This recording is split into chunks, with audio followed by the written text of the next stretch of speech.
the season. I am Anthony, and This is me. It's Adrian. yeah, it's Adrian. We're always here, all right? Wednesday at 8, okay? And we're very excited tonight because this is the last game because Bradley made it to finals and it's gonna be beautiful. It's gonna be Yes, it fantastic. is. So, Adrian, do you want Sorry, to go ahead. yeah, do you want to talk a little bit about the team because you said that you've actually had experience against this team because you played against them a little bit. Oh, right. So the team that Bradley is currently playing against for the GG Leagues finals is Walter Payton College Preparatory High School. Yes, they are high school kids. Uh, Um, so I did play against these guys in I think 2018 or 2019 summer, uh, or spring. Man, it's been a while. it's I'm been a old. while. It's been a while. Either summer or spring, GG Leagues finals. We were able to take them down immediately. Back then, it was best of ones, so it wasn't like a completely accurate way of telling who was the best team there. But we did beat them in a best of one, so we have that on them. But I think past that, we weren't able to really beat them. And by the way, WPCP is a they're really good at League of Legends. So Bradley certainly has their stuff cut out for them. Hmm. Did you get the pro I drafts back then? I did. Okay. We're just waiting, and then we upped the quality just for the stream. Okay, when we see that little timer coming up, we got some royalty free. I don't even know if it's royalty free, but it's league music that we can play on stream without getting banned. Okay, I hope. I God hope. bless DFCA. Fingers crossed. It's literally music from League, from their tournaments. So if not, I don't know, man, but we'll see. So, any ideas what we expect to be seeing from Bradley today, or what are you thinking? I play with them a little bit. They've certainly been doing quite creative picks. Mm-hmm. Um, so it's gonna be really interesting how they decide to do pick a ban because, excuse me for a moment. There's somebody keep messaging me on Discord. There we go. Okay. There you go. Um, what's it called? What was I saying? Oh yeah, the different picks. Yeah, they've been cycling through different picks. So the pick ban phase, I feel like for the first game is going to be quite scuffed because we're not going to really know what these players have been playing the past week. We've been on this patch for a week now, with the new item system. So Mm-hmm. it's going to be pretty interesting to see Yeah. how this is going to play out. Oh, and they're starting. All right, we're in the Alright, draft so phase. literally, that's the two most OP champs in the current meta right now. Amumu and Yeah. Victor is getting insta banned. So Karasi plays a lot of Victor, so that's going to be insta ban for them. I know that the jungler whose name is Catbug plays who has played a Mumu a lot during this patch. They ban out the Maokai. That's going to be banning out Maokai jungle. They're going to ban out the Kale. Kale has almost a 60% win rate this patch in the top lane, so that is a pretty good ban on the side of Bradley. Looks like the ban strategy here is just banning out generally overpowered champions this patch. Mm-hmm. WPCP still banning out pretty overpowered champions this patch, but still directing towards the champ pool of Bradley. Gotcha. Taking them a while for the Mm-hmm. third ban. Oh, they're gonna ban out Bard, Drigov's Bard. I couldn't tell you why they would want to ban out Drigov's Bard, but you know what? That's fine. And And the they banned final it. ban is Galio. I know high five less win is almost a Galio one trick. He had 381 games played on Galio last season in season 10. So that is a pretty good ban. And Galio is an abuser of Hextech Rocket Belt, which is a pretty effective item this season. So Mm-hmm. that is a completely fine ban. We're gonna see who they first pick here. And they're going to Take the first pick graves. Graves. They're going to take Graves away from Jess 201 or GES 201. I'm going to call him Jess for the rest of the cast. Um, Graves is pretty good of Eclipse right now. So that is a pretty good pick to take on the side of WPCP. We're going to see what Bradley responds with. Admittedly, I don't know what really counters Graves, but we're going to see I if don't they know. do end up picking the countered Graves Yeah, Graves here seems. in about 5 seconds. Oh, they're gonna pick Samir bot lane. So there you go. Oh, they're going to Nice pick little Samir easy first? pickup. Mm-hmm. Okay. I guess Probably you're going to decide.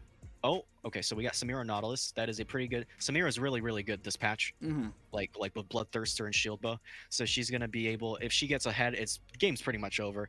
Nautilus is really good support to lock down those targets for Samira.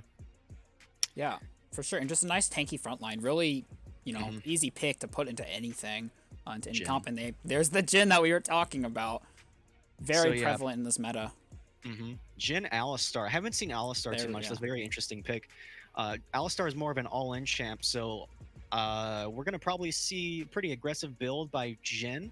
Jhin either takes Gale Force or Eclipse now. I think Eclipse is better on him, but I do see a lot of Jins building Gale Force. So we might see Gale Force Jhin because that seems like more of an all-in item than Eclipse does. But let's see what the final pick here for Bradley is. 2 seconds left.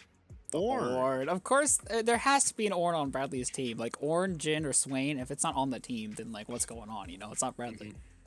Right. So they got this is a classic Bradley comp. They got the two tanky frontliners right off the bat for them, and already great team fight setup.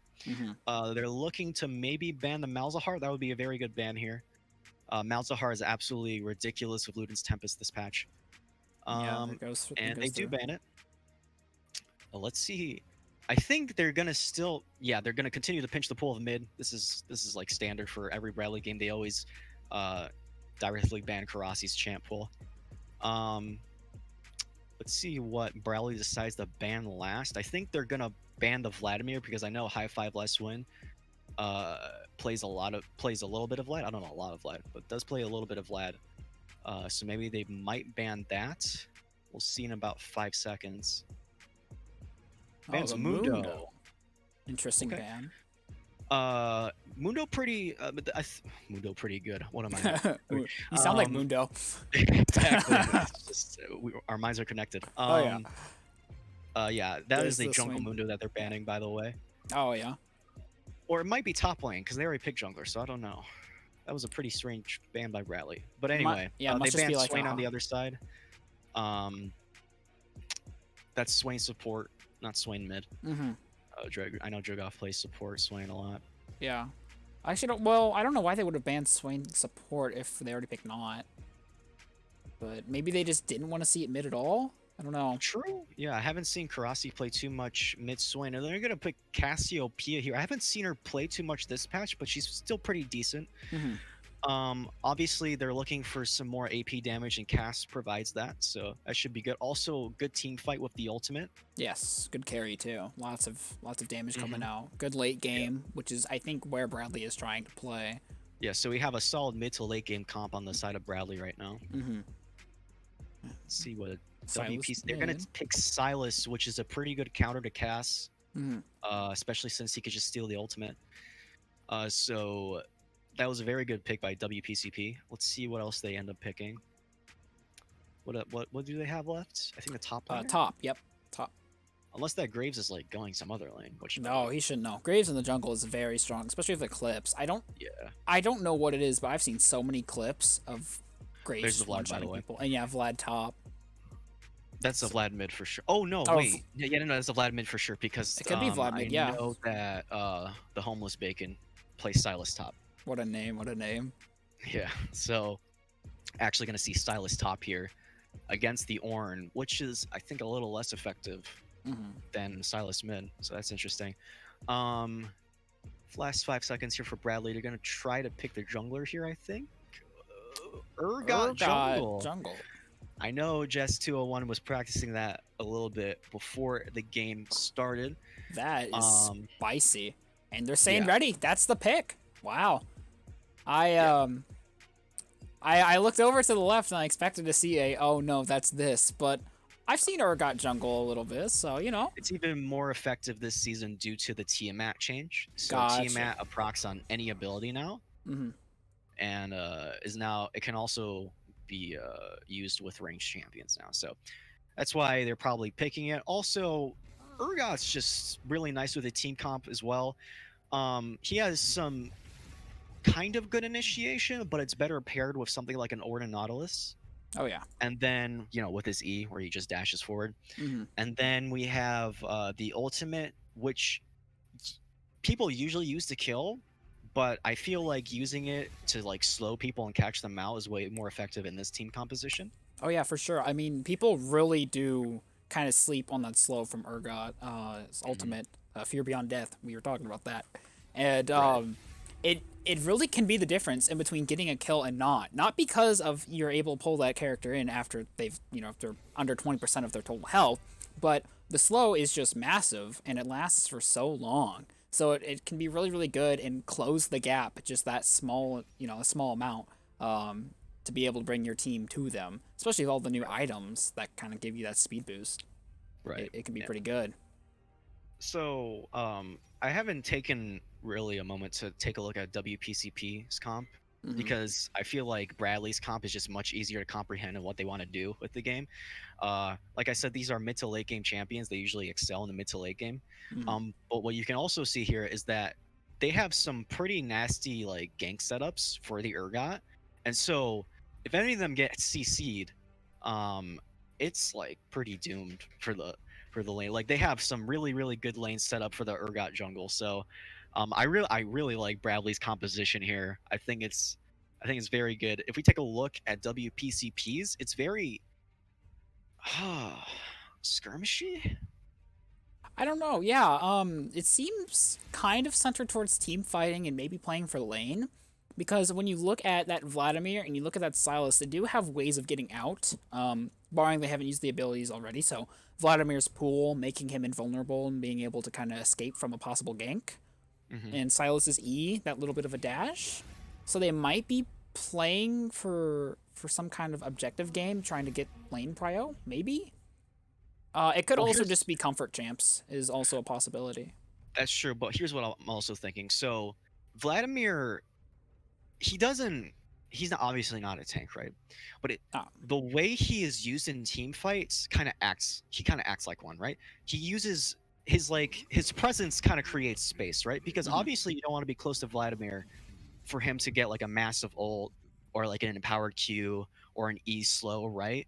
So Vladimir himself and has a lot of ways of like, dipping in and out of team fights. So Vladimir is like a champion that just creates space on its own. And then we have Alistar, who's just like this huge tanky front line that just like does not die in team fights, and he is the essentially the engage, right? So I can see what WPCP is actually going for here. Oh God, I'm losing my words. Oh, okay. Going for, yeah. Yeah, that's what I see what they're going for. It's a pretty hard uh thing to execute, in my opinion. The Vladimir player needs to be very good, like pretty good. Like he Mhm. needs to understand like what his job is during team fights. Like creating space, trying to get the squishies to back off. Um, but you know, if they can pull it off, the WPCP's team composition is high damage, like really high damage. So if they're able to like just move past the Nahlis, Ornn, and even the Urgot and get access to the Samira and Cassiopeia, Mhm. then I can easily see them winning team fights. But it's still pretty hard to execute. So we'll see how they do when we load onto the Rift here. Although we have a We 3 minute spectator yeah. bug.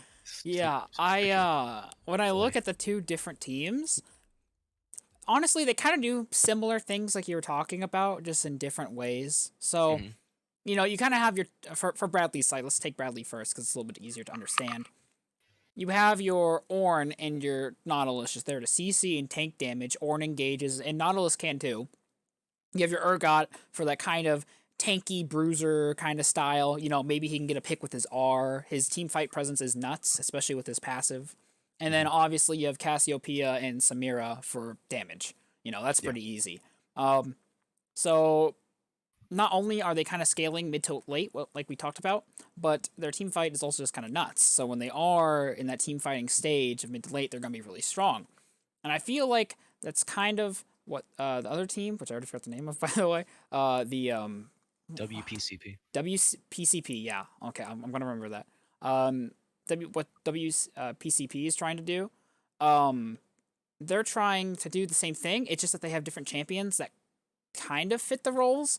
Like when you look at Ornn, you're like, yeah, it's a tank. But when you look at Silas and Vlad, maybe not so much. So it's kind of what you were talking about, where the champions themselves create space, but they don't have that like frontline just tank. So I really think maybe they were going for a little bit more of a like some picks that they felt comfortable on, comfort picks, over maybe, you know, Ornn is the best tank, right? So we pick Ornn. Right. By the So way, if you ever forget their name, it's literally their club tag. WPCP. Yeah, okay, we got this, okay? Yeah. So breaking it down lane by lane, we got Silas versus Ornn. I Mhm. have not seen this matchup too much. I imagine I have Ornn no wins it. clue. In the earlier levels, I think it's kind of hard for Silas to actually like do anything in Mhm. that lane. Past 6, oh, yeah, I don't really see Silas winning that lane at all. It'll be interesting because actually, I think the only way Silas has a way of winning that lane is early, if he gets like a really good early all in with like a good W trade. Mhm. But I see Ornn winning that, to be honest. Then we have Urgot versus Graves. Um, just because of my lack of knowledge of Urgot jungle, I'm not sure how this goes. I want to say Urgot wins it because of the amount of high damage he has with his shotgun these early on. But then Mhm. again, Graves also has high early on damage. But if we're going to take a look at the lanes here, Urgot has way easier access to gank because you have Ornn. Ornn has a lot of CC. You have Cassiopeia. Her W just stops like any type of escape. And then you have the bot lane with Nautilus, who has a lot of CC as well. So Urgot's really well set up for these lanes. And then you have Graves, Silas E, if you can land it. Vladimir has some slows, so soft CC. Mhm. You have the bot lane, which has a lot of CC with Jin W and then the Alistar combo. But I would say Urgot's more well set up for these ganks than Graves is. For sure. Um, we're now loading on, thank God. Yes, we are. And But when oh it yeah, go ahead. when it does come to those ganks, really it comes down to the laners setting up the ganks for the Urgot, not really the other way around. Yeah. Just because, you know, that Ornn and yeah, mostly when I think of the best lane to gank, I think of top, just because Ornn can just Q in and then charge in with his E and get the airborne, and I feel like that's going to be the best way for Bradley to capitalize on that Urgot jungle having that high damage, um, and just being able to actually kill their laners. Also, sorry people on the stream, I gotta share my screen real quick. You see my background? I'm sorry. We promise nothing's going on right now. Yeah, I yeah I wish there was a better way to share screens, but I feel like. Oh, also we're seeing a 5-point by. Oh goodness, it doesn't show their tags. No, I'm losing it. Isn't it WPCP? WPCP, because it's looking at Bradley right now. Yeah. I promise. I've casted before. I promise. By the way, you should speed it up because I'm way ahead of you right now. All right. I will. I just gotta turn on all the stuff. Why? I wish they could have like presets or something. Let me speed ahead. Oh wait, I turned off time controls. I've casted before, man. I wish we had like a third person who would do this kind of stuff. Also, I've learned something. We're about to see if this is true. Apparently, if I hit, oh goodness, was it Control Shift Z, and then, oh yeah, look at that, I can zoom out. Oh my god, Look at that production value. Would you say this is good? This is amazing. I like it. This is so good. I'm gonna. This is LCS level. I'm gonna. Oh, and if I hold it down, it zooms right back in. I also had a little bit of a lag spike, so I'm just gonna speed it back up a little bit. There we go, dude. Production value has gone through the roof as this game is getting on. So, yeah, we got a few minutes to just kind of ramble about whatever we want. I mean, actually, we see Ornn slapping the Silas slaps back at the same time, but yeah, usually the first 5 is okay. Computer, anyway. The first 5 or so minutes are usually pretty slow, just due to the fact that, you know, we're not in norms, you know. We don't want to throw the game here.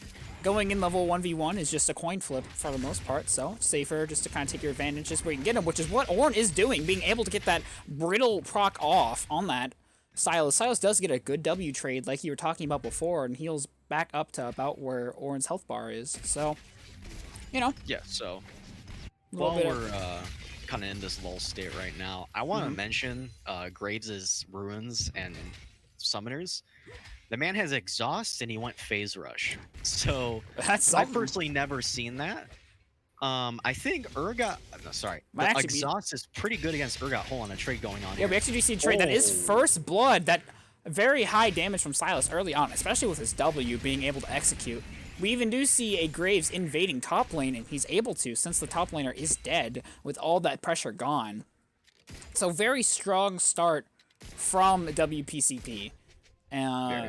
Yeah, nothing too serious that Bradley can't deal with, but it is making him look pretty strong. We actually see another engage here. A tower shot is taken from, what's his name? The Homeless Bacon. I had to look at that one a little bit. And very close. If that hit, that would have been a kill for Ornn. Ooh, very, very close. Sylas getting a little risky there, dashing in. We actually see Graves up top covering for the Sylas, so this is actually really, really smart. Because not only does it give Graves a little bit more farm and put some pressure on the Ornn, but it also resets the wave for the Homeless Bacon, and that's really what's huge. We even see a little bit of a fight going down here in the bot lane. Tanks kind of just tanking like they do normally, and ADC's doing some damage. Besides that, not much happens bot. Urgot is actually in their jungle getting pinged by the other team, so they might know he's there, but really he has all the pressure in the world that, or not, well yeah, he has all the space, especially since they know that Graves is top. I'm not sure what the Urgot's trying to do here. They both have flash and heal, and even the Alistar has ignite. I don't know if they can exactly dive this, and the Urgot, I guess, realizes this too now and just goes away. They don't even have a large wave to even dive here, so that call in general was just bad. This is unfortunate. Ornn was trying to walk back, has a flash underneath his tower as Graves was just sitting top farming Krugs and was able to catch Ornn out while he was walking to his tower. And if you're Bradley, this is not what you want to see. This does not feel good to play into. It's happened to all of us, I'm sure. Ornn's having not a great... This is also not a good dive here, even if he's this low. No, it's not. Minions are very, very low. Does he? Get it? Nope. Ooh, very, very close to getting that Ornn, but it doesn't look like he will. Ooh. Amazing airborne! Oh, does not get the brittle. He still dies, though. He still dies, and Vlad has to walk up top. So that gives Cassiopeia a little bit of room to breathe, and Urgot can even look to start Dragon, which is what he's going to do. So that dive was actually more favored towards WPCP, even though it was an even trade, because as you can see here, the Ornn's missing another wave. And that's pretty huge in this matchup. You want to be up on levels. Yeah. Bradley does get a Dragon. Ornn's definitely struggling here at the moment. They're doing early Drake? Yeah, I think so. I mean, this Graves has been top for the past 5 minutes. He might as well. He does get hit by that poison. Has E, and he dies. A great flash on by Karasi. And that is a Dragon for good old red side Bradley. So evening out the game a little bit there is Bradley. Just making that good macro play in the bot lane with Drigov and NyanDiamond and Jess, along with good old Karasi coming top and just making that good micro play, catching out the Graves and getting a kill. Yeah, Graves even wasted exhaust there, which is really bad. So that was definitely more side towards the side of Bradley, because they even got Infernal there, which is huge for them, by the way. Hold on a second, there's a trade. Trade going on mid. Vlad is getting chunked. One more E and he dies. Oh, never mind.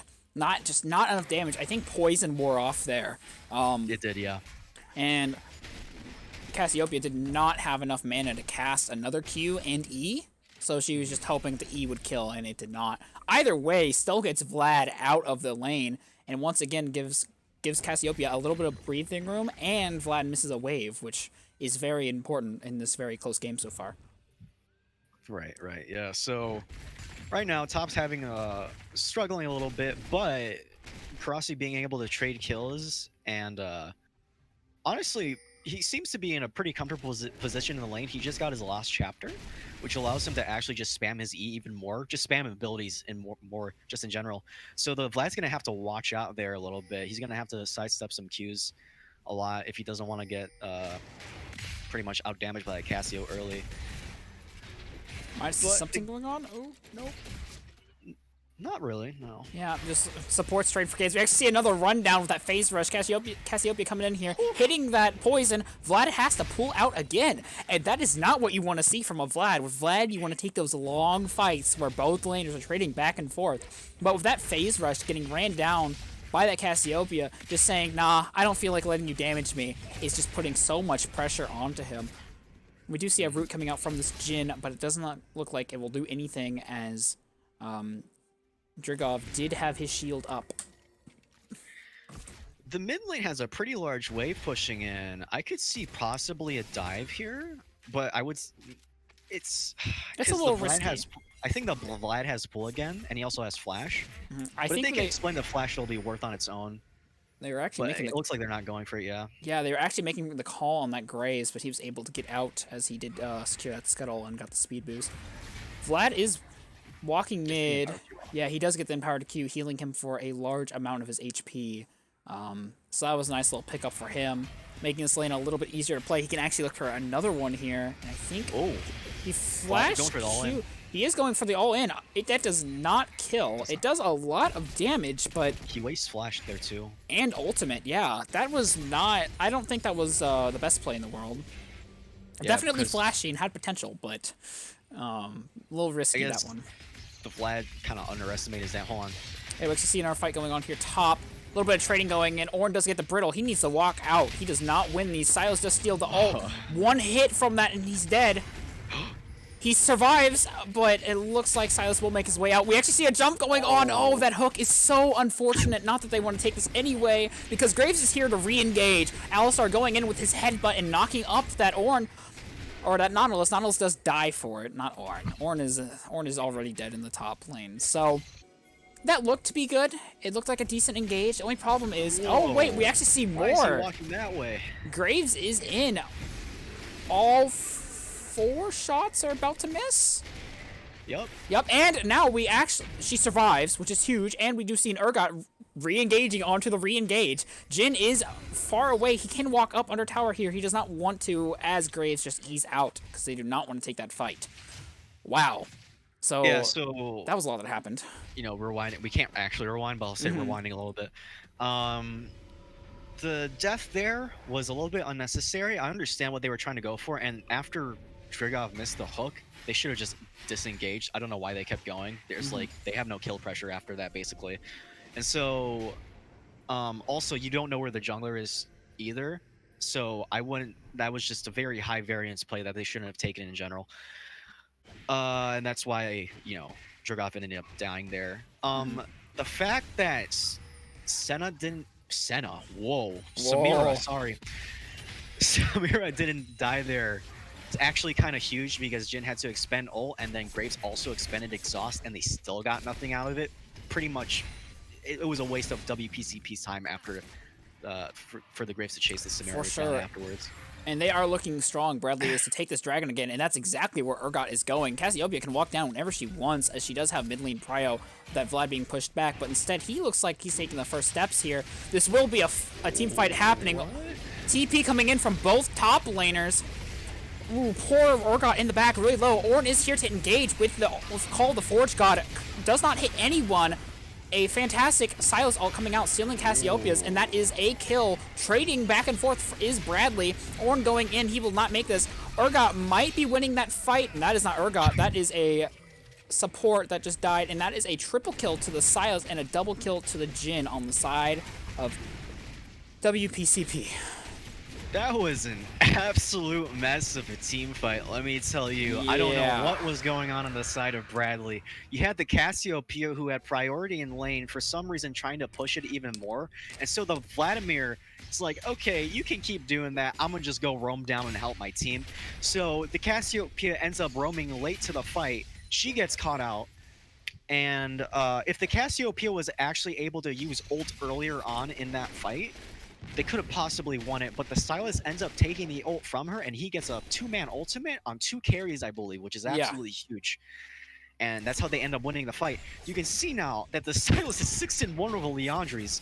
Is that what it's called now? It's still Leandri's called Leandri's, yeah. Anguish, I think. Yeah. And the Jhin now has an Eclipse. So WPCP now beginning to get their mythic items, which is absolutely huge for the side of WPCP. And it's kind of looking that they're just going to continue to get stronger. You notice Graves also gets the Trinity Force. I have never seen this in my life before. I don't know what version of Graves he's playing. It's a very interesting one, to say the least. Definitely maybe more bruiser-oriented, I guess. Yeah, definitely. Maybe, but Eclipse kind of does the same job, so I don't know. WPCP looking in a pretty good position to take this game at the moment. Unless Bradley answer back somehow, it's going to look pretty bad for them. We actually see a little bit of damage coming down here, but you can just see that damage from a single Q from that Sylas. Urgot is here. Jens is looking for an opportunity to attack, and that flash is it. He's not there early enough. Sylas does steal his ult, but it's going to be a burn down contest, and that is a shutdown for the Urgot jungle. Jens coming in, cleaning up that kill, trading 1 for 1. And honestly, that is worth, but I think there is a universe where Karasi survived that. Maybe if they flashed, maybe if Jens went in just a little bit earlier. There's a lot of things that could have changed there, but still, nonetheless, a fantastic trade for Bradley. You know what could have saved him if he didn't ult backwards. Just saying. But we're going to see another trade here. And yep. Yeah, that's more of a... right there. They knew where the Urgot was going because they have it warded. Very good call out by WPCP. They kind of read that like a book. And now he takes his blue. So all that 600 gold chuck down that the Urgot got is now delayed even further. I'm not sure what's he is he built Gore Drinker. I think he's building Gore Drinker. Yes, I think so too. That item, what is that? The Iron Spike Whip. Sounds like it builds into Gore Drinker. It sounds like it builds into Gore Drinker. Yeah. All right, so you notice that WPCP, all of them have their mythic items, except the support at the moment. Support, woo! And they are now 4K gold up, and Bradley does not have any of their mythic items at the moment. This is looking pretty bad. WPCP continue their dominance here. I can see them easily winning around like 25, 30 minutes from now. They even have Cloud Drake, so that lowers the cooldown of Vlad, Jin's, and Sylas's ult, as well as, you know, even Alistar's ult. So that's pretty huge. So yeah, they have a bunch of tools right now to just take this game over, and we'll see how they do it. Yeah, they've actually been doing a very good job. If there's one thing I have to praise on the side of WPCP is the jungle. This Graves has been doing a very good job, even though he is a little bit down in farm. He's been doing a very good job of just strangling Urgot's farm. I mean, we saw when he took the blue buff here, and we actually see a little bit of damage coming out. That Ornn is showing how Ornn can do damage even whenever he feels like it. That Sylas is just really far ahead, and we might even see a dive coming up here soon. It might be a 2v2. Ornn knows that this Graves is here, and it looks like it's just going to be a Herald drop.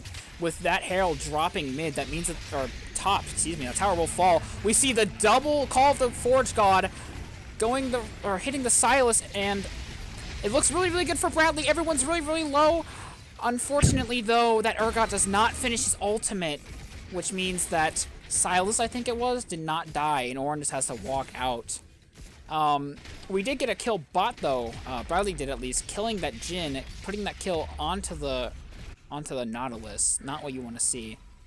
Sorry for the directed camera, folks. Yeah, directed camera was being unfortunate. There was just so much going on there. It was really hard to watch. But basically, the Urgot, they were both hovering. Honestly, they're not going to win that 2v2, like, in any universe. They kind of looked like they were winning at the beginning, but overall, they don't have the damage to take on the, now 8-2 Sylas and the Graves with a Trinity. So they should have probably just let the tower be taken and just try to farm from there. And then, since I think the Urgot ended up dying, they ended up getting 2 towers out of that, which even escalates the lead for WPCP even further.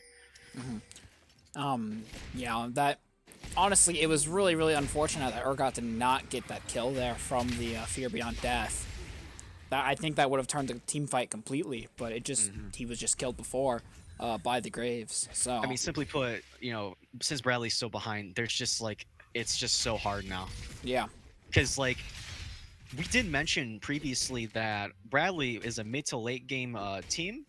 So is WPCP. But if they start getting their items early like that, it's just so hard to like even doing anything against the champions. Even especially something like Silas. Silas is really a snowbally champion. very suppressive too. Once he does get that lead. Yeah. Okay. Trade ults here. Ult does. Oh, Silas does a lot of damage with that Q, but He's no probably, kills. Throwing it out there because it was probably about to expire. Yeah, see for what sure. he could do with it. And yeah, he got a little bit of damage off. I mean, Cassiopeia does have the back here. Alistar is looking to go under tower.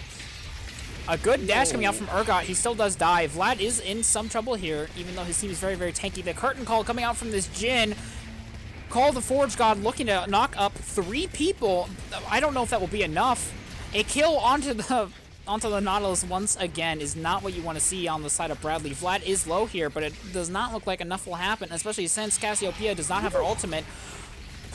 Silas does go back in. He is so low. Very, very close, but this looks like it's going to be a cleanup kill for Vlad with everyone on Bradley being so low. Jhin does flash in, but it is caught out by the ORW. Samira is 1 HP, and Alistar does pick up a kill.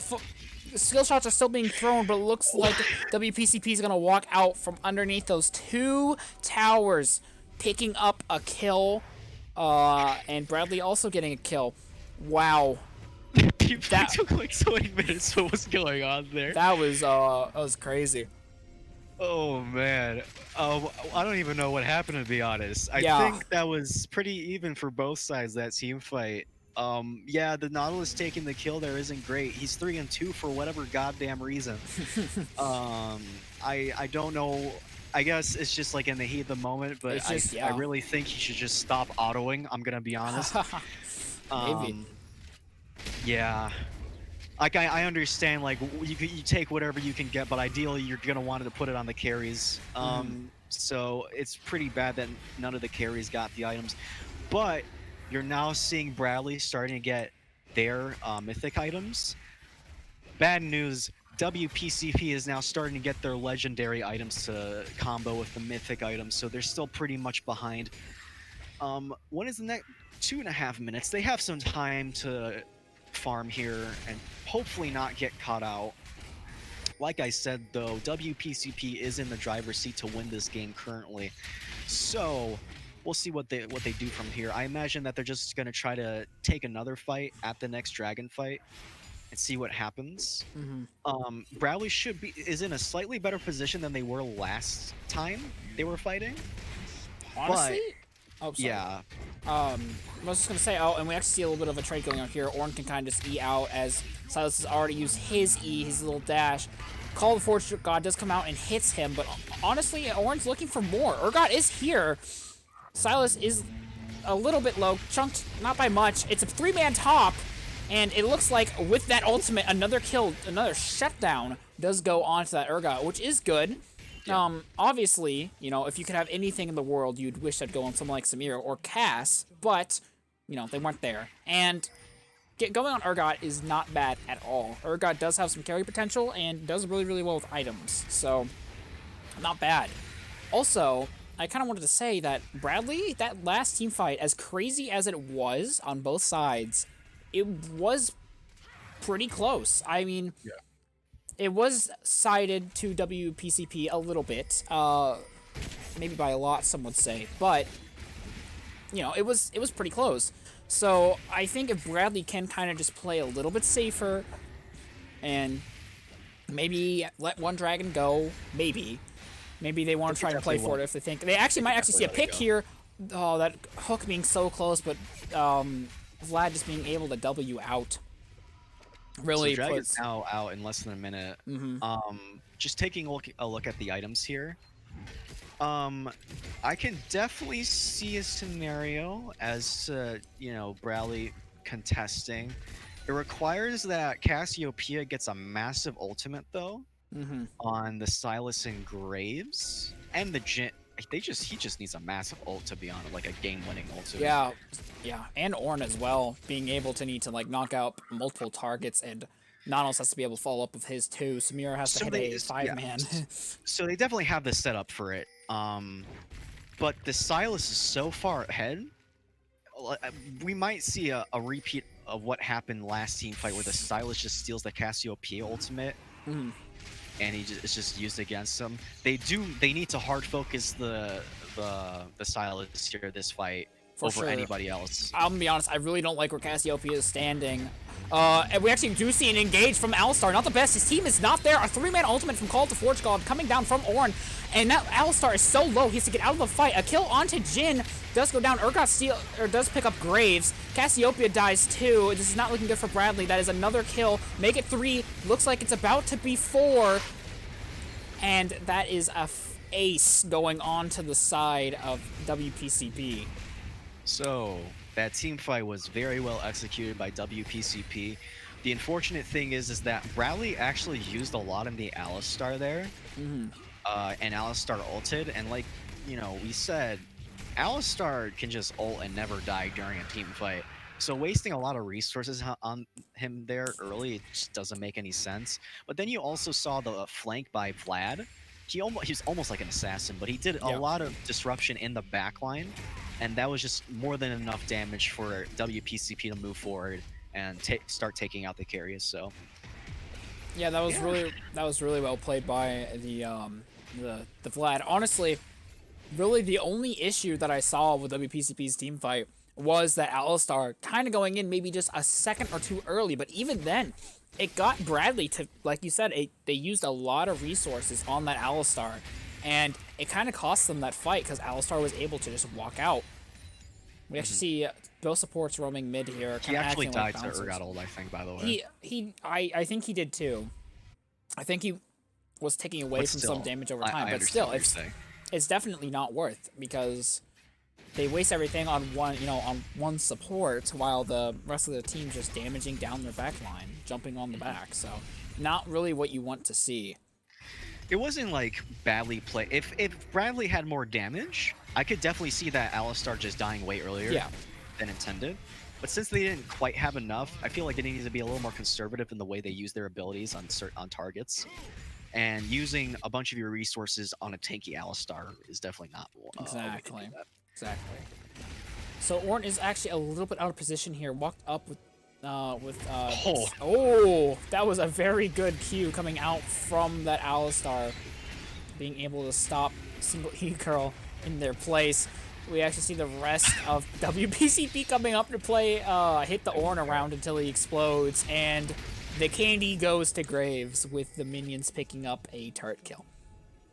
Actually, might see more here. This is not looking good. I would not take this. Vlad might die, but he goes golden. Bradley is slowly walking out.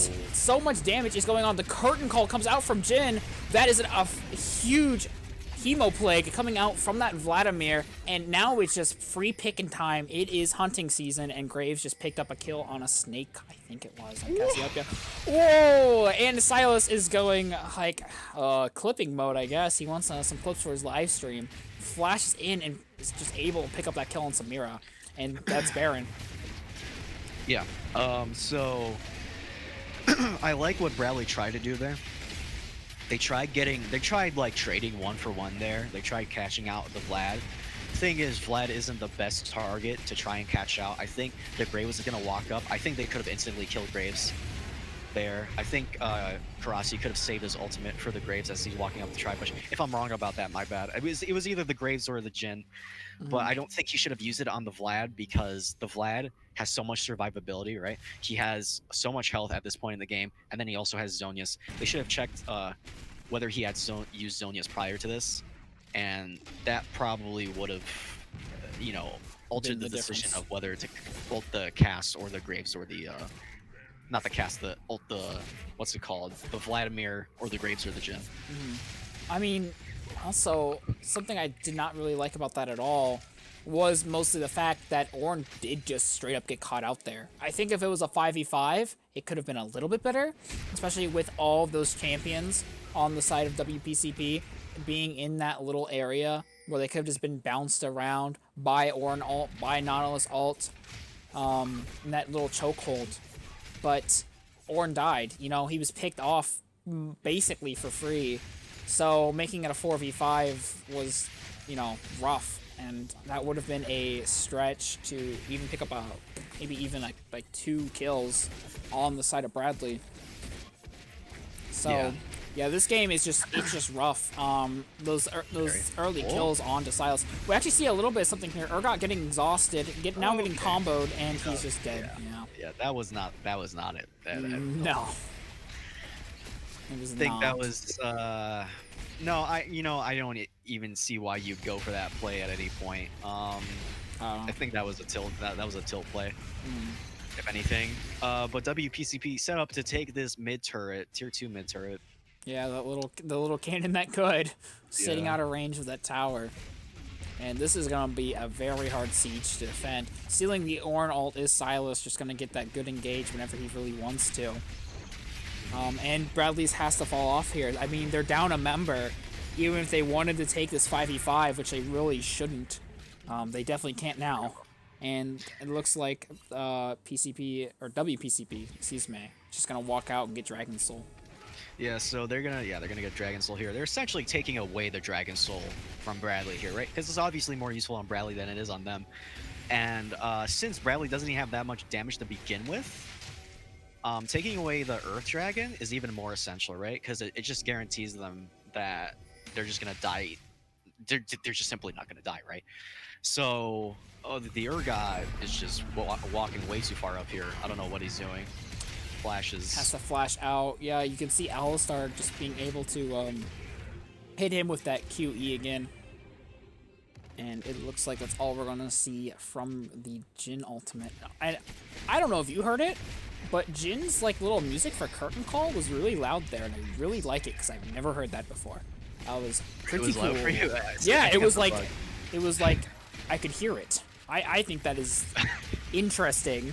Come on, Riot, let's see that more. But and you know he shoots twice and then cancels it. So yeah. Actually see Urgot off to the side again. Call of the Forge God, not hitting anyone, unfortunately. A pretty decent Nautilus ult, though, knocking up 2 teammates. But you can just... We actually see a shutdown onto Graves. This might be huge. The team is separated. Samira is in the back line trying to shred it, and it does not work. Jhin picks up a kill. However, the front line is so low, but that was a huge ultimate coming out from that Silas, stealing the ult of Cassiopeia and hitting, I think, a 3-man stun.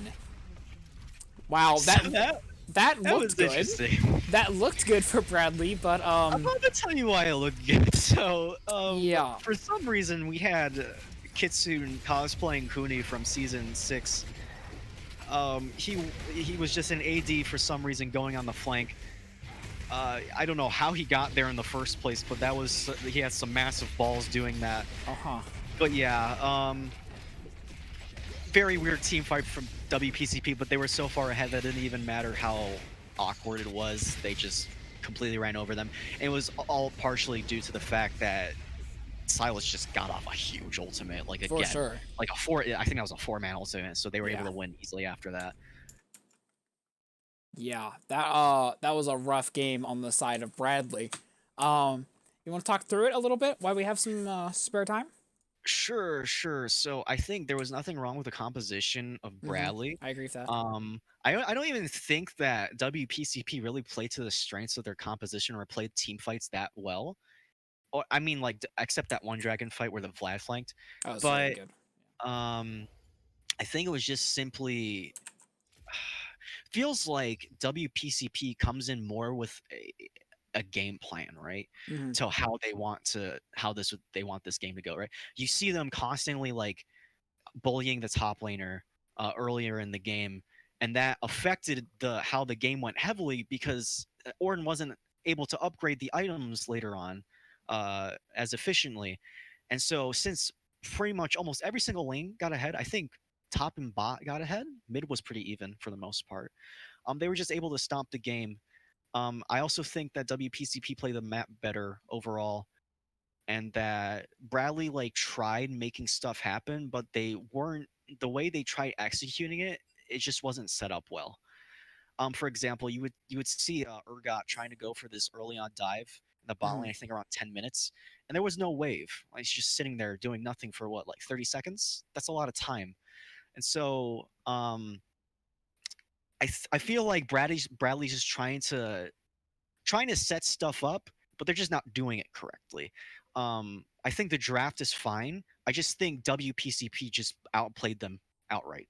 Like, I think they were just the better team, simply. Yeah, that's really what it feels like. I mean, when the BPCP did get that first kill in the game, you just saw the Graves taking full advantage of it, being able just to take over that entire top jungle, and really, he only left Urgot with red side Krugs.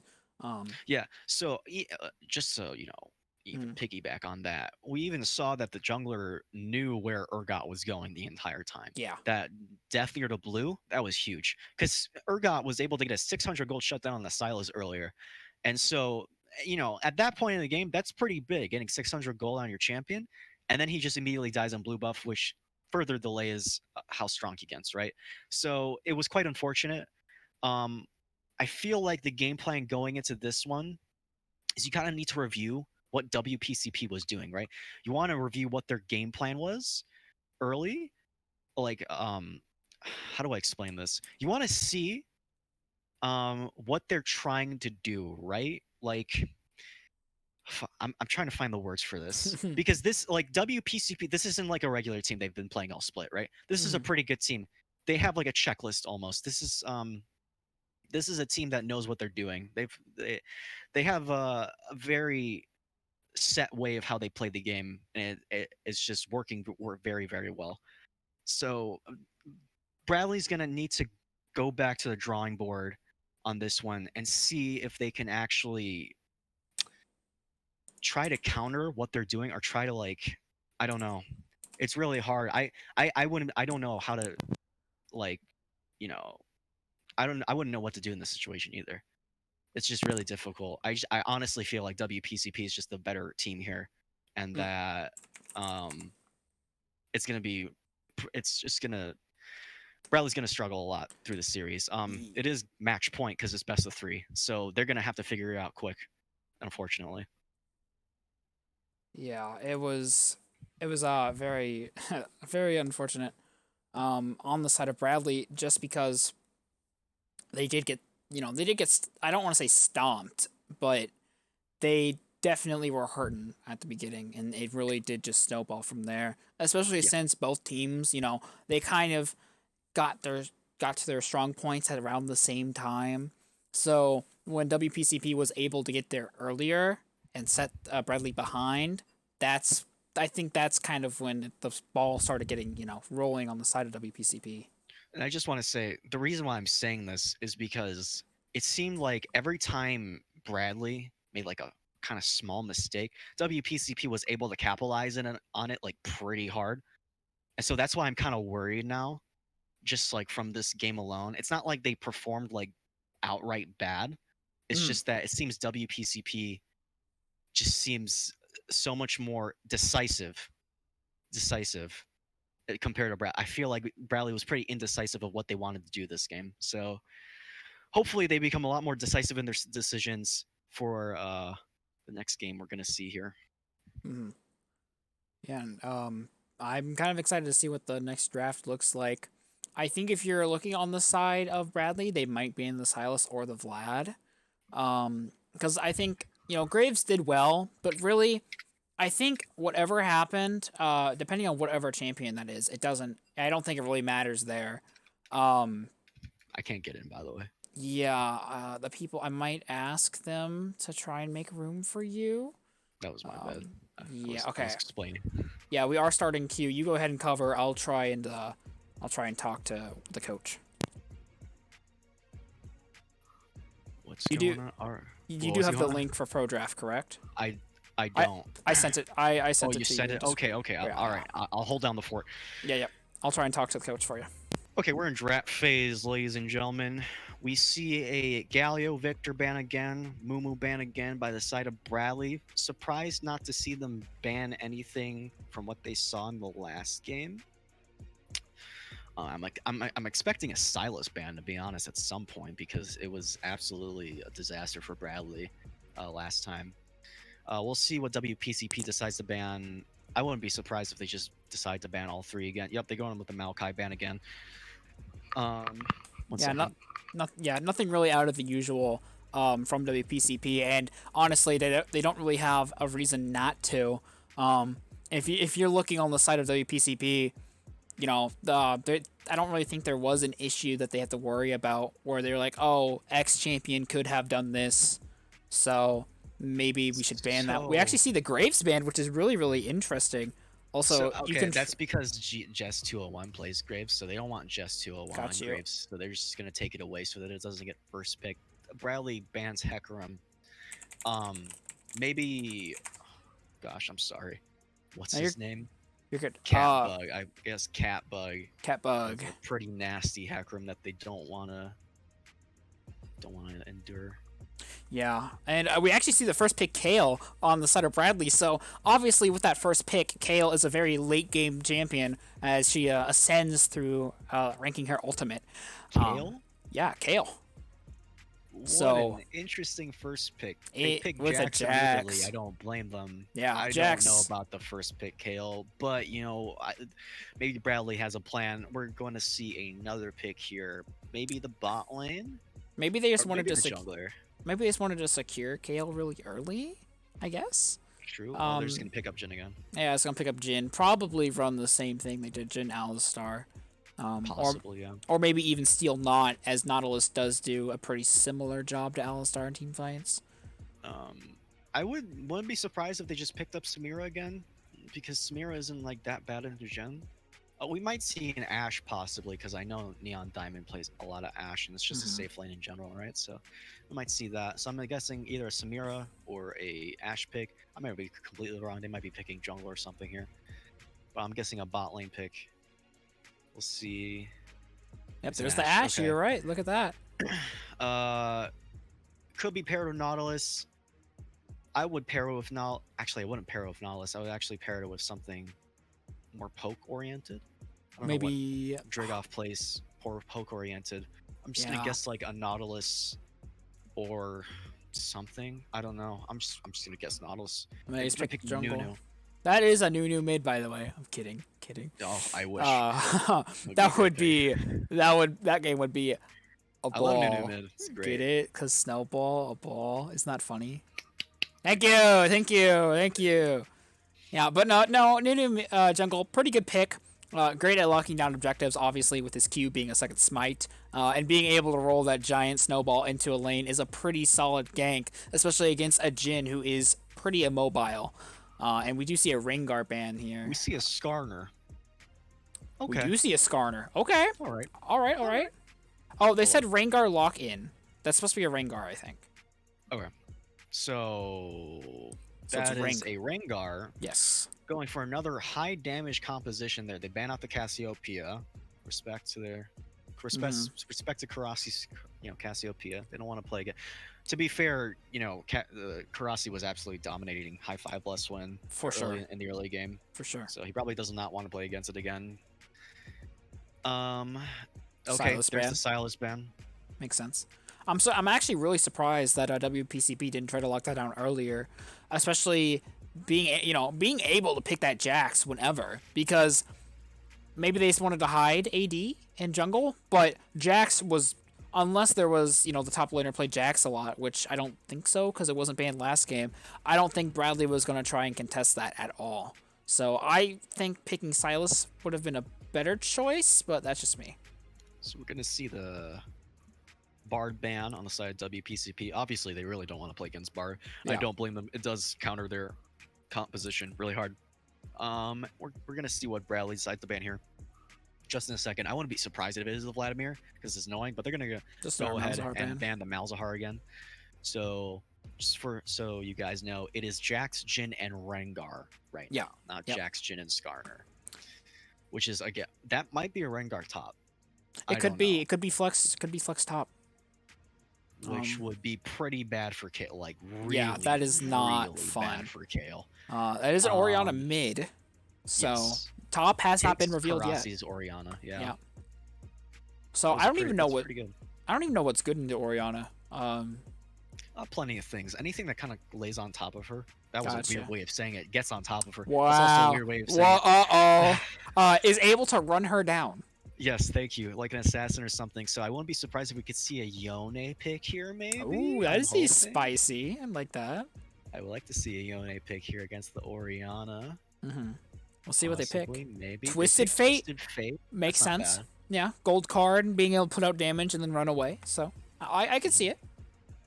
Right. Twisted Fate's ultimate just also really, really good mid to late game. Might be the difference in between Kale dying or not. Being able to run up there and gold card. So we'll see how that turns out. Also, another important thing to note: Kale is a ton of damage, but she's also really good utility in the early game because of her heal and her immunity with her ultimate. So I could definitely see them. Oh, they pick Thresh. Uh-oh. Okay. This has happened before when I cast it. He did not like this. I never liked Thresh, but and okay, this is Alistar. actually good. That's actually They really picked good. Alistar into Thresh. Yeah, that's not good for WPCP. That's good for us. So they pick Alistar into the Thresh Ashe. So we see Jhin Alistar once again. I don't think that combo is particularly good. But we'll see. Especially into the bot lane that they have. They've got Ashe Thresh, right? So I can definitely see Bradley's bot lane having a better time this time around. I don't think that's a Rengar jungle. I could definitely see that just being a Rengar top, but we're gonna see here in a few moments whether that is a Rengar top or jungle. Yeah, I mean, honestly, it's gonna be strong in both roles, and if it, well, Jax can be flex jungle as well, so Yep. it really is a mystery to what it is. But I guess they have to ban their champs first, but we're about to see here pretty soon. Either way, I think that is just a crappy lane for Kale early on. Jax just being able to and Rengar just being able to output so much damage. Yeah, I could definitely be wrong. Maybe SingleEgirl has played a ton of Kale in this, so maybe he just knows how to play Kale into those types of very aggressive early on matchups.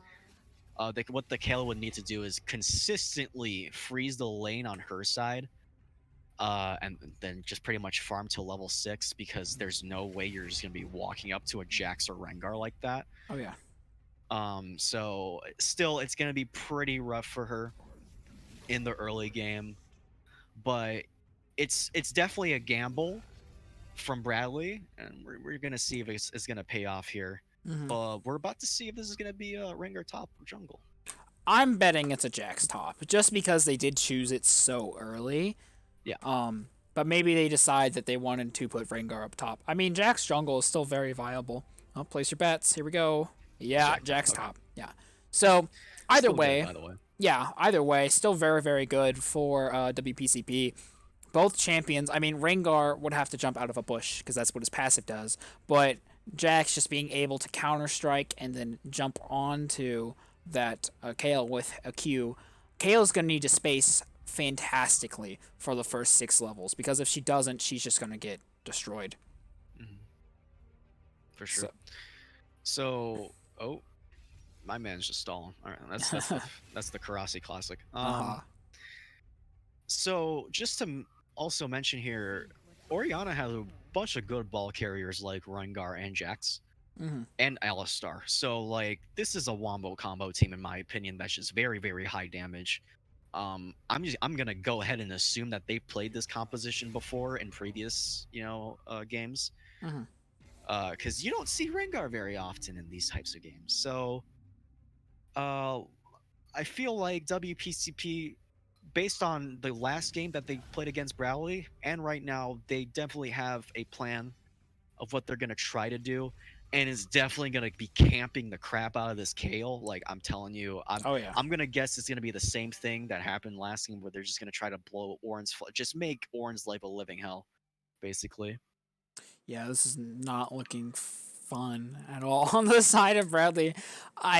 Their team, I don't know what it's supposed to do. That could be wrong. I mean, you could probably say it's objective control just because we have 2 global alts. But I look at honestly, I look at both teams and they're both like, you know how Bradley's team comp last game had like a straight plan that was Yeah. just what it goes one way. I'm not really sure what these team comps do. I guess you can say I Bradley's can team tell you. comp is late, right? Yeah. So what this, I mean, honestly, what Bradley's team comp is trying to do is I feel like mid game is kind of set from the Nunu, Twisted Fate, and Ash. There's a lot of CC there. We got Gold Card, we got Snowball, we got a lot of stuff, right? So they're gonna try to go for some like early skirmishes, to try and get some early kills. And then if they ever go late, they basically have Kale as like insurance for the late game, right? So I definitely see what they're trying to go for here. It's going to be less team fight oriented and more skirmish oriented. They're going to try to get more picks in the early game so they can snowball their game, very similar to what happened in the last game with WPCP. Gotcha. That makes a lot more sense, actually. Especially with Nunu just being such a good ganker, and with Twisted Fate being able to kind of TP wherever he wants. So Hmm. that makes more sense. And Yeah, and then hopefully, fingers crossed, they can WPCP. pull it off. Oh, sorry. Yeah, no, you're fine. WPCP's oh god, composition is more team play oriented in my opinion, especially with a bunch of ball carriers that Oriana has. Hmm. Also, Jax serves a purpose similar to what I said, like Vladimir did. He creates a lot of space with his Counter Strike. So, and he's also a pretty good tool for engage. So, you know, WPCP seems to like picking these champions that aren't necessarily tanks, but they're space makers, right? So you got a space maker, and then you have the actual engage, like the Alistar, and then you have something kind of like to, wrap it all together, like something like an Oriana to Hmm. just kind of complete the team fight.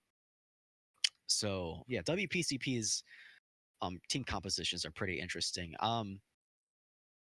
I don't know how Rengar fares in this meta, but I imagine he's pretty good since Duskblade is pretty OP. I can easily see him with Eclipse. Eclipse would be OP on him, but yeah, Hmm. be Yeah, pretty interesting. Rengar can go a lot of ways here. Yeah. Um, So, taking a look at the lanes individually, we have Kale and Jax. We've discussed that Jax wins that at mhm. least early on. Um, Nunu and Willump against Rengar. Nunu does fare pretty well because he's able to have so much sustain that I don't know if the Rengar has enough burst damage to take him down early. So I would call that pretty even in my opinion. I would say that Rengar has an advantage because he has better ways for him to have like a gank setup in his lane. We got Jax Counter Strike, we have Oriana ult plus slow, and then we have the Alistar, CC, Mhm. and then we have in the mid lane Oriana versus Twisted Fate. I would say this is pretty even in terms of matchup. They both kind of want to farm till their first item, which is probably going to be Luden's Tempest, and then try to make plays from there. They both have excellent wave clear, so we should be seeing a lot of like roams out of them Mhm. once they get their first mythic items. And then we have in the bot lane, I actually like Bradley's bot lane better than WPCP's bot lane, just because Thresh is very good against aggressive types of supports or aggressive types of champions in general. He has the hook, he has the flay, he has the box, but just a bunch of things, right? So yeah, for the most part, I would predict that WPCP is going to win this game based off composition. But I do definitely see a world in where Bradley wins if they are able to get their lanes ahead.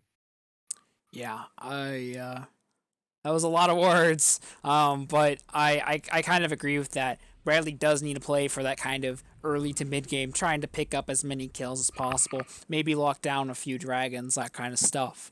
And I think that's what's going to be making the difference, really, um, on the side of Bradley. So I'll have to wait and see. Um, I think I think Bradley can pull this out. A little bit of a rough early game for sure, but I think that they might be able to clean this up and We got 12 bring back a things win. getting laid down. Yeah. All right, we're doing it. We're zooming out LCS Yep. style. So we're going to say nice and zoomed out because we have to make this interesting somehow. You can just see Mhm. both teams are going for that 5-point defense, which is basically just where they just stand and they act like wards for the first 30 seconds of the game. Not the most interesting thing in the world, but we can try and talk and make it a little bit interesting for our viewers. So one thing I kind of want to mention right off the bat is that the Twisted Fate opted in for Electrocute early. Now I don't know how new Twisted Fate works earlier on, admittedly, Mhm. but we're gonna see. I don't know if that's actually the correct run, right? Because Oriana obviously wants to farm early, and she's not gonna try to go for any early on trades. Like she's just gonna kind of just sit back and wait till 6, right? So, don't know if the Electrocute is the call here, but if the Karasi is able to find opportunities to actually get trades here, then Electrocute is gonna prove very, very good. It's just so weird to me because you have TP on Twisted Fate, then paired with Electrocute. So I don't, and we know that TF is more of kind of a control-oriented mage than he is of an actual assassin. So it's kind of, I just find it kind of difficult to see where he's trying to go with this rune choice here. But I could be definitely proved wrong later on here. Yeah, we'll just have to see how things come out or turn out. Maybe he's just trying to get an early advantage. Also, I zoomed back in as you can see, and wow, it does not look normal. I'm not used to being zoomed in, I guess. But he might just be trying to get an early advantage with that extra electrocute damage, maybe. And of course, I haven't seen Twisted Fate with the new items either, so it might just be standard now. But yeah, like, There we go. yep, there it is. There's the Jax chunking out about 1/3 of a ASingleEgirl's health, and that is the power of Jax. Yes, he did hit 2, and that is not a CS you walk up for there. Another You can't third just of her walk health up now gone. at all. He could easily actually get dived here, to be honest, if Jax wanted to. Ooh, But very Kale close. does have flash. He'll probably ill-advise. Plus the Nunu's up top, and he's gonna go for another trade there. Yeah, luckily Kale is 2 now. The difference in between levels 1 and 2 is just crazy, and you kind of saw that happening there. Twisted Fate is trying to outplay, stuns a minion. It does not matter though. Jess is coming in with a gank, not low enough to get killed. Is the Twisted Fate not the best flash in the world coming out from the Oriana flash gold card, and that is the first blood for Twisted Fate. I'm gonna say it. Well, actually, I don't think electrocute mattered there at all. But you did see that little bit of damage getting popped, and I think that was all Oriana's fault. I don't know why. For sure. She had a horrible flash. I'm sorry, it was actually really a bad flash. It was not good. And she didn't end up flashing Oriana earlier on. rage TP'd. Well, I don't know. Okay, not rage. Not rage Okay, TP. Not She's rage. just trying to get the weight back in her control. Yeah, you did see her trying to punish that tried to punish that Nunu a little bit, but he's just so tanky, he's just kind of able to walk out. Kale is kind of doing what you said that she should, though. I mean, it's not really by her choice, but she is farming under tower. Again, we might see a dive here. We see Rengar roaming up top here to see what camps are taken. And we know Nunu's not top side, he's bot side. Or I don't know if they know that, but we know that. We know that, yeah. The all-knowing spectators. And we know that Kale's also that is a hook. Be constantly a little bit of damage by her tower. So I could definitely see if Jax ends up building the wave here, that they could go for a dive here. Rengar, okay, they're just trading camps here, as you can see. Yeah. Nunu's taking the Krugs again, and Rengar is going to take the Gromp. Kale does have it worded, so he knows, ASingleEgirl knows that the Rengar's top side trade going on here. Yeah, we actually see a little bit of a trade going on. Not much different from the first one, except a little bit more damage went out this time. Rengar is sitting top, but you can even see a ping coming out from probably ASingleEgirl, pointing out that Rengar did show on that ward. That ward, very critical right there. Did the Rengar know, Catbug, did he know that there was a ward there? Probably not. But if he did go in there, Kale would have been aware and maybe would have started clearing that wave a little bit more than what she would have been, so there wouldn't have been a wave under tower, so Rengar couldn't have walked on. We actually see a little bit of a trade coming out here in mid. That Electrocute doing just that much little extra damage. What does Twisted Fate usually bring mid? Is it Phase Rush that he usually brings? I have no idea. I think it was either like the Summoning Spellbook, whatever it's called. Phase Unbound Rush. Spellbook? Yeah, something like that. But I am being proved wrong here, by the way. He's using Electrocute pretty effectively in the early game here, but I feel like it's because Oriana's not playing the wave pretty well. Not wave, but the lane in general pretty well. I agree with that. She's kind of spamming abilities before she's even backed. She's backed for a Dark Seal, but that's about it. And she does not have the mana pool to do that, especially with Season 11. I don't know what it is. I don't know if it's just players playing a little bit differently or if some changes have been made. But I just feel like mana is such a way more important resource now, and that there's less in the game. I don't know how true that is, but that's kind of what I feel like. This is definitely true. I feel like it's always been true earlier on for certain champions. Oh, hold on a second. You see another gauge coming in, and yeah, it's not going to happen. A nice little snowball does hit, though, but... Okay, that is a Karasi ult if I've ever seen one. Yeah, just gonna gold card and poke for damage. We actually see a trade going on top. She's Kale, ASingleEgirl, not 6 yet. Very, very rough for that champion as she does become ranged. A tower shot onto the Jax is nice, and she is able to trade a little bit as she knows his jump, his Q, was down that he just used. So we actually do see I did not know that gold card was an auto attack. I guess it makes sense, but now I know. Now you know. Wow. That is...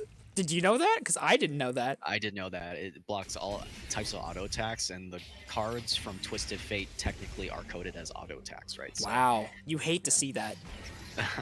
Ooh, that hook very, very close. Wow. So, okay, my mind's blown. Rengar's going to get the early on Infernal, maybe? We actually see Nunu here coming in with a snowball. They are aware this might be a team fight. We're going to zoom out like it's LCS here. And it looks like they're just going to give up Dragon.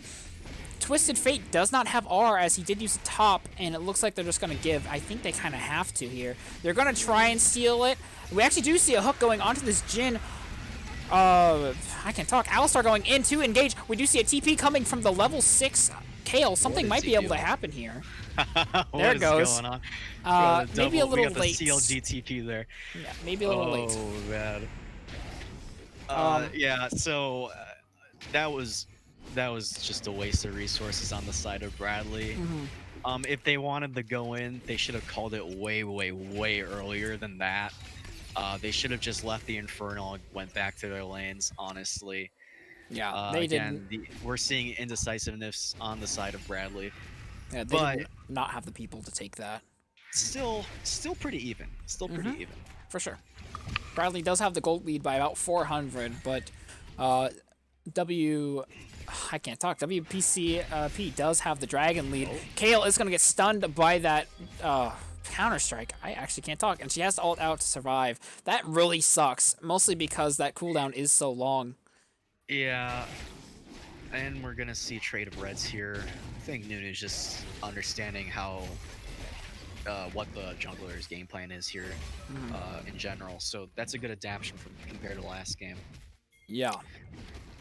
What you're gonna say? Wait, hold on a second. Sorry, I thought they were taking each other's red. Never mind. No, I was like, I guess they're technically trading, but okay. I bet. No, you're good. You're good. Alistar actually might be looking for something cheesy here. I don't know what he's doing. He's out Cove gaming, that's for sure. And it looks like we're gonna see. Oh no! He has to flash out. That arrow is whiffed, but honest, that's a flash for an arrow. I say you take those, right? I would take that, yeah. Yeah, so definitely still a waste of an arrow, but yeah, still slightly misplayed on the side of Bradley. That could have been a kill, but he flashed the arrow, right? So, yeah. What are you gonna do? Very close hook again coming from Drigov. His hooks have been pretty good so far. He hasn't really missed any key ones. Not that there have really been any key ones yet, but he has the hooks that he has hit have come out pretty well. Not kills, unfortunately, but you know, some damage. And we see another objective here being taken by WPCP. You know, it really just seems like they are playing a different gameplay in this game. Great adaptation for it. What is going on here? Rengar's getting a little cheesy here. I don't agree with this. Stopping the jump. He might try to... Come on, hit it. Oh, I was hoping that he'd try and hit that blast cone. I think he was going for it. Jess was, but he didn't get it. Yeah. Seeing a Gorge Ranger from the Rengar, I haven't seen that before. Yeah, that's something. We actually do see a gank coming in here. They don't have the damage. Honestly, I don't think that flash was necessary. Maybe it was. It was necessary. You think so? It was, because I think Rengar had Empower Bola Strike there. Yeah. So, or just in general, it would have slowed the Kayla anyway. So it's just safer to flash out there. Actually, see Nunu trying to pull something here. Nice slow.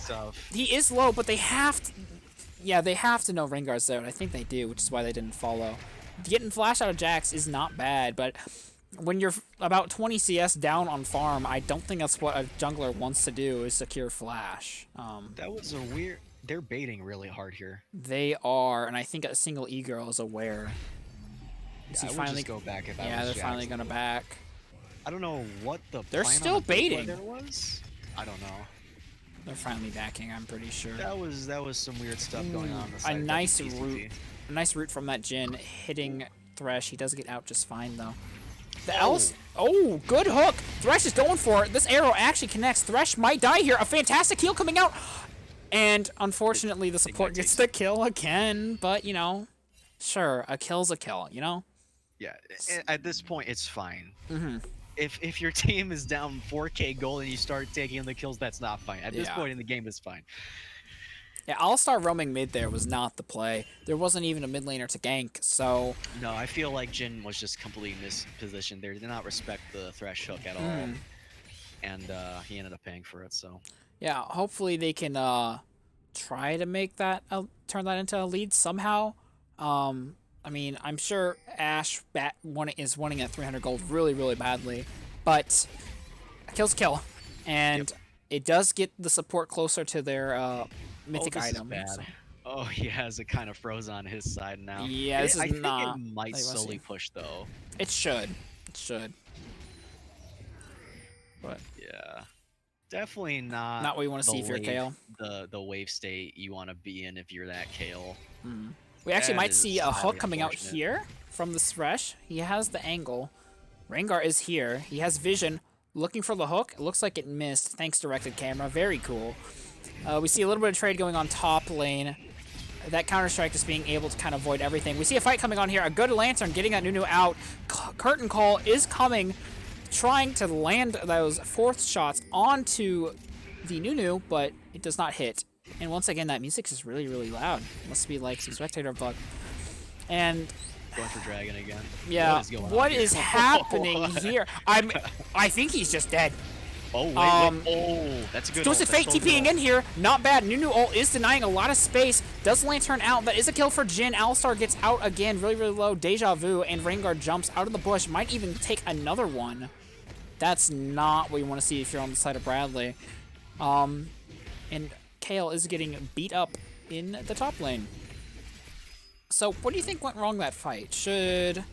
I feel like the Nunu ult could have been good. But maybe he was just... The Nunu ult was something. It basically created space, but somehow the Alistar still didn't die. I'm not sure. We would have to rewind to see what was going on there. Because, you know, if you're the Nunu and you're ulting like that, Alistar has nowhere to go. Kale almost dying. Yeah. And they're going to actually get first three here, which is Hugh, and then Rengar gets it. Oh, boy. Okay. That's not what you want to see. And now Jax. Jax is getting turret plating. Probably going to get two here. Yep, this is kind of a repeat of last game. If I'm going to be honest, it's just WPCP being able to play the map better than Bradley can. Also, they're more decisive in what they want to do. Again, that last team fight was really weird. There was a lot of late calls. Really, I don't know if Twisted Fate, it was because Twisted Fate wasn't in position, but that was a pretty late Twisted Fate ult. I think Bradley just needed to say, are we going for this dragon or not? Yes or no. And then just, I don't know. It just seems indecisiveness in my opinion, again. No, you're definitely right. I mean, you can see that first dragon, especially, WPCP is just there. They're there to make the play, and that's why they were able to kind of, you know, they out macroed a little bit. Because Twisted Fate did have a kill, you know? He is technically the stronger laner right now. He is down 20 CS, but, you know, back in the day of first dragon, you know, no mythic item. Yeah, and no mythic item, but back in the day of first dragon, after that kill, he was, you know, he was looking strong, little bit stronger than that Orianna. And if Bradley got to the dragon first, whether it was pushing bot lane out or mid lane out or something, then that may have been a good team fight for them to take. But because I think he Twisted Fate, he ulted a little late to that fight, if I remember correctly, right? Or did he even have ult for first dragon? I don't even remember. But I don't even think they weren't able to contest it because WPCP was just there first. Yeah, so the current state of this game is it's not completely lost. There's still an opportunity for Bradley to come back in, but it's gonna have to be playing for Soul Point there in about what 2 minutes. Ocean Drake pretty huge for both these teams, by the way. So it is to the benefit of Bradley that they actually try to fight it. The state of this game is not as bad as it was as last time, right? You do see actual mythic items coming out now from the side of Bradley. So yeah, it's still going pretty all right. It's just WPCP is in the driver's seat again. For sure. Boy. And yeah, you can just see that Jax being able to jump on that Kale. It hasn't been different since the first level. Rengar is going to jump in here. I don't know if I agree with that. Good Nunu ult. We might actually see a Twisted Fate coming in here soon. Ooh. Pretty big shockwave and Twisted Fate ults, but a little bit late once again. Good damage coming out of the Orianna, but it's just not going to be enough. Rengar is ulting. I don't think he picks up a kill here.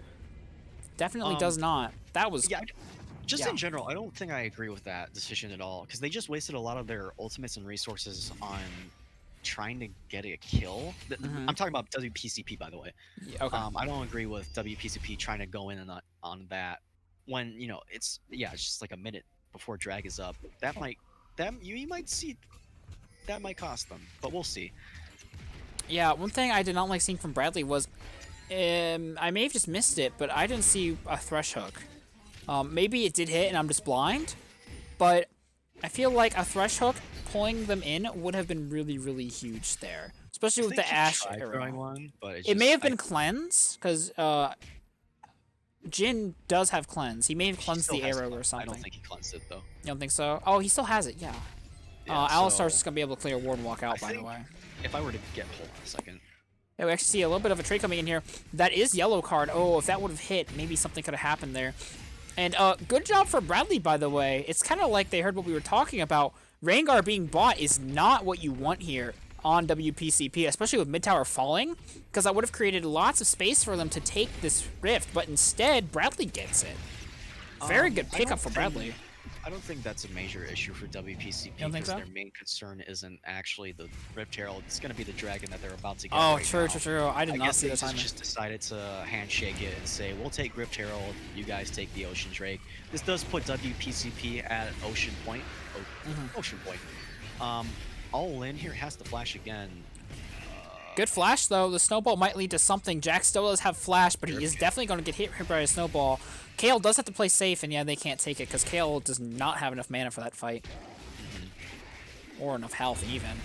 Oh, just dodged it. Ooh, close hook. Close hook. Good dodge by RX Rustin on that Alistar. So I actually think that was a pretty good call by Bradley just to end up trading it. Because they can't really fight, to be honest. Against this team currently, but I feel like as the game goes on, let me just take a look at the champions here. Yeah. I feel like if they continue to farm efficiently, that their mid game does match WPCP's mid game. Kind of hard to tell, especially with I'm saying this why I'm struggling to say this is because the Jax is so far ahead that it kind of counteracts the other champions at the moment. So yeah, that Jax is basically what I'm trying to say, is that Jax is going to be a menace when it hits mid game. For sure, and I feel like Jax, always is. Even with his lead only being in CS, I mean, 50 CS is pretty large. Quick maths, that's about what, 1,000-ish gold difference? Is that right? Maybe? Probably. Well, maybe a little bit less. Maybe a little more. Ooh, we actually see a really good catch on this Orianna. Hopefully it goes. Yes, it goes on the right person. Going on that Ashe is huge. Rengar is actually ulting in, but he can't do anything with that. There's no way you're going to walk in there. Nunu might... Yeah, Nunu's just going to drop Rift, and they might secure this first tower here. They should, right? They got minions, they got Rift. Yeah, this is the tower. Mispositioning there. Completely. Actually see Jax walking down.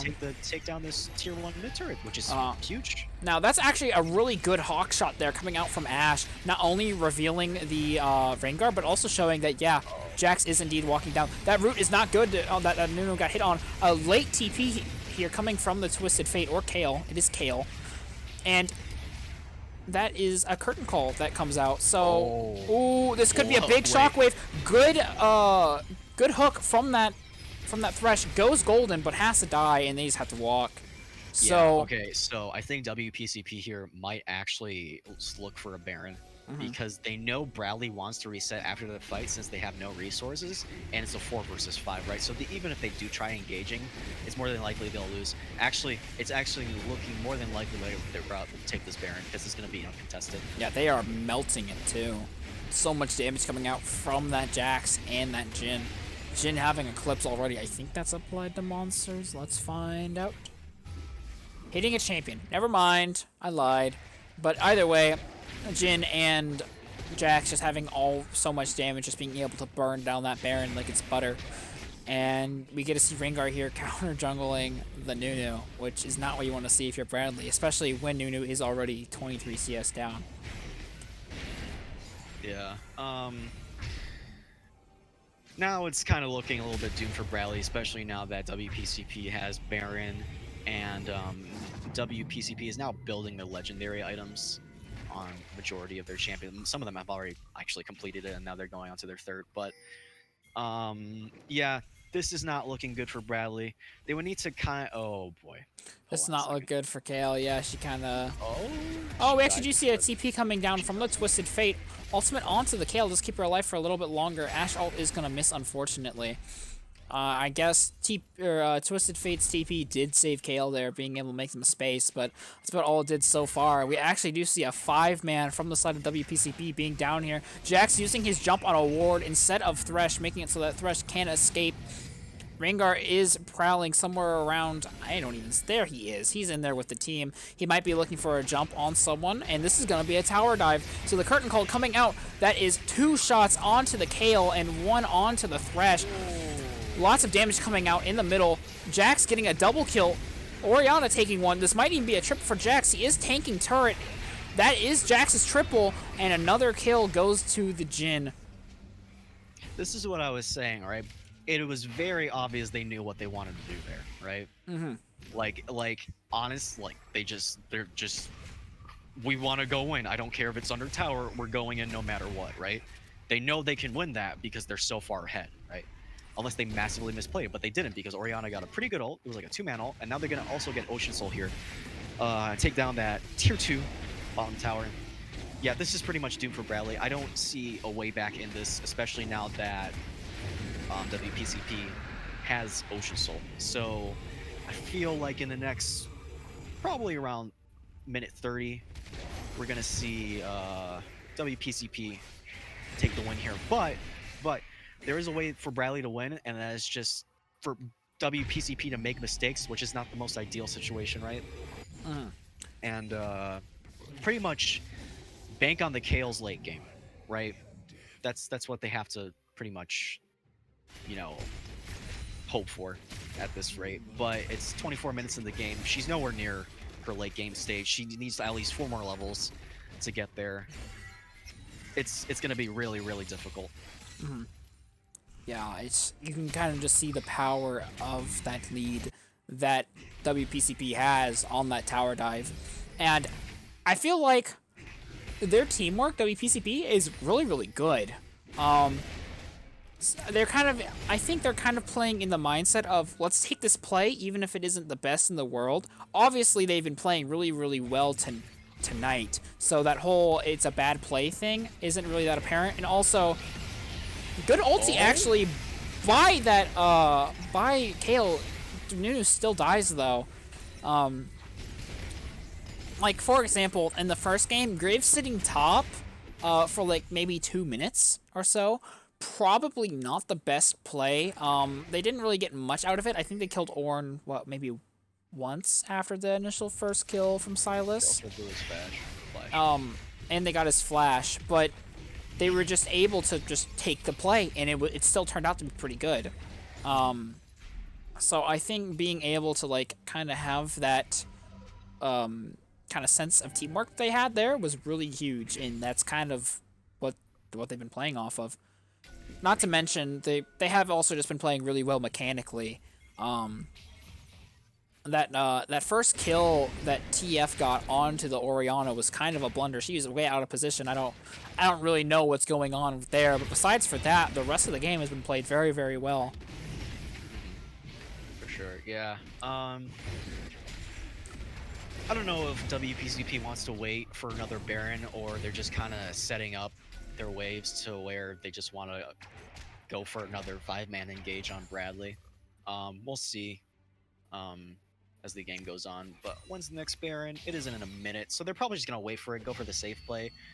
But in my opinion, they could just try to go for another 5v5 because I don't think Bradley wins one, in all honesty, especially now that WPCP has Ocean Drake. But again, waiting for Baron is a much safer play than just going for a straight up 5v5. So, yeah, we'll probably see them take next Baron here. Wait a minute. Yeah, he's way out of position. That thresh hook does connect this time. This needs to go on the right player, and it goes on to the Kayle. Not bad, not bad. That is an int if I've ever seen one. I'm sorry. Another great hook coming out from Drigov. She does have to flash out. This might actually be something. Shockwave just come down. Drigov flash, hitting his third hook in a row. Alistar is in there alone with Jin Curtin calling from over the wall. Alistar is going to fall here, maybe. Nunu is top, fighting this Jax alone. Jax does get a kill, but at what cost? Oh, no. Maybe the cost of... Oh, was it Fate's Light? Oh, he needed to take that Lantern. Okay, so that kind of made it even. It does stop the Baron on the side of WPCP. Rengar's up in 4. Maybe. Oh, yeah, Rengar's coming right back up. Never mind. That went from a very, very good play to... not so good. So, Nunu dying there. He got tower dove, the poor guy. But, yeah. Yeah, tower dove. So, the option for Bradley doing a Baron there became out of the question. And then Karasi tried killing the Alistar, I think. It just soloed ulted mid, and that is definitely not the play either, so it ended up going even, and you don't want to go even if you're Bradley. You want to have straight up decisive wins. What is this man doing? That's actually not that bad. The only problem is that that Rengar has a cleanse, and a team with Baron is walking down mid. Yeah, Drigov did definitely pop off really, really hard, but unfortunately it's just not enough. Close hook again. Yeah, what Drigov did there was what we needed to see out of Bradley, but unfortunately, there were some decisions made that just counteracted what you know he tried to do. So exactly, and yeah, Nunu getting tower dove was really, really rough there. Just you can just see that power of Jax coming out. Jax does scale pretty well into the late game, so yeah, just another monster to be aware of. Don't go on that. You do not take that hook. Little bit of damage going on with Alistar, but it's not much at all, especially because of his passive that just heals him when things die around him. Okay. Pretty good shockwave. I think you'd rather see that in a team fight, but it did do some damage. Jax going in here. Not the play. Arrow does miss, though. Hits the Alistar. Yeah, some ults are definitely being thrown around here. And... You know, I just kind of find it strange that WPCP is kind of reluctant to go in here. Because they have Baron. They could go for like a 4-1 setup where the Jack just splits, because you just saw him tower dive the Nunu, no problem. And now they're just going to set up for Elder. I feel like this is actually too safe on the side of WPCP. I feel like they could have won already, if I'm going to be honest. But they're deciding to play it safe again and just take all the resources out of the game, so Bradley has no chance of getting back in. So it's respectable, but I feel like it's just a little too safe on their side. But yeah, it's gonna win them the game regardless, right? So yeah.